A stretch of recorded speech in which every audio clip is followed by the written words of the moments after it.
இப்போ நம்ம இதில் 10 பாட்டுக்கு கீழே வர நெடுநல் வாடை பற்றின ஷார்ட் நோட்ஸ் பார்க்க போகிறோம். இந்த ஒரு நூல் தான் வந்து அகமா புறமான்னு வந்து தெளிவில்லாமல் இருக்கக்கூடிய நூல் வகை. இதோட ஆசிரியர் வந்து நக்கீரர். பாட்டுடை தலைவன் வந்து பாண்டியன் நெடுஞ்செழியன். இதோட பா வந்து ஆசிரியப்பா. 188 அடிகள் இருக்கும். வேறு பேர் வந்து புனையா ஓவியம். இன்னொன்று வந்து கோல நெடுநல் வாடை. இதை வந்து நெடுமை கூட்டல் நன்மை கூட்டல் வாடை அப்படின்னு பிரிக்கிறாங்க.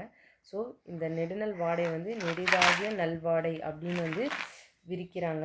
ஸோ இதோட அர்த்தம் வந்து என்னென்னா, தலைவனை பிரிந்த தலைவியோட துன்பத்தை பற்றி விவரிக்கிறது தான்.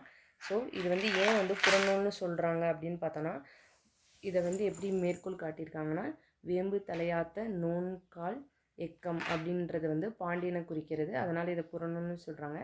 இந்த நூல் வந்து அரண்மனையோட அமைப்பை பற்றி கூறுது. ஸோ இன்னும் முக்கியமான பாயிண்ட் வந்து என்ன அப்படின்னா, இந்த நக்கீரர் அப்படிங்கிற ஆசிரியர் வந்து 2 நூல்களை வந்து எழுதியிருக்காரு 10 பாட்டு கீழே. ஒன்று வந்து திருமுருகாற்றுப்படை, இன்னொன்று வந்து நெடுநல் வாடை வந்து நக்கீரர் எழுதியிருக்காரு. அதே மாதிரி உருத்திரங்கண்ணனார் வந்து பெரும்பானாற்றுப்படை அப்புறம் பட்டினப்பாளைய வந்து எழுதியிருக்காரு. அதே மாதிரி பாண்டியன் நெடுஞ்செழியன் அப்படிங்கிறது வந்து 2 நூல்களுக்கு வந்து பாட்டுடை தலைவனாக இருக்கார். ஒன்று வந்து நெடுநல் வாடை, இன்னொன்று வந்து என்னென்னா மதுரை காஞ்சி. அதே மாதிரி கரிகாலன் பெருவளத்தான் வந்து 2 நூல்களுக்கு பாட்டுடை தலைவனாக இருக்கார். ஒன்று வந்து பொருநராற்றுப்படை, இன்னொன்று வந்து பட்டினப்பாலை. இது நல்லா ஞாபகம் வச்சுக்கோங்க. இந்த வீடியோ உங்களுக்கு பிடிச்சிருந்ததுன்னா லைக் பண்ணுங்கள், ஷேர் பண்ணுங்கள், கண்டிப்பாக சப்ஸ்கிரைப் பண்ணுங்கள். தேங்க்யூ.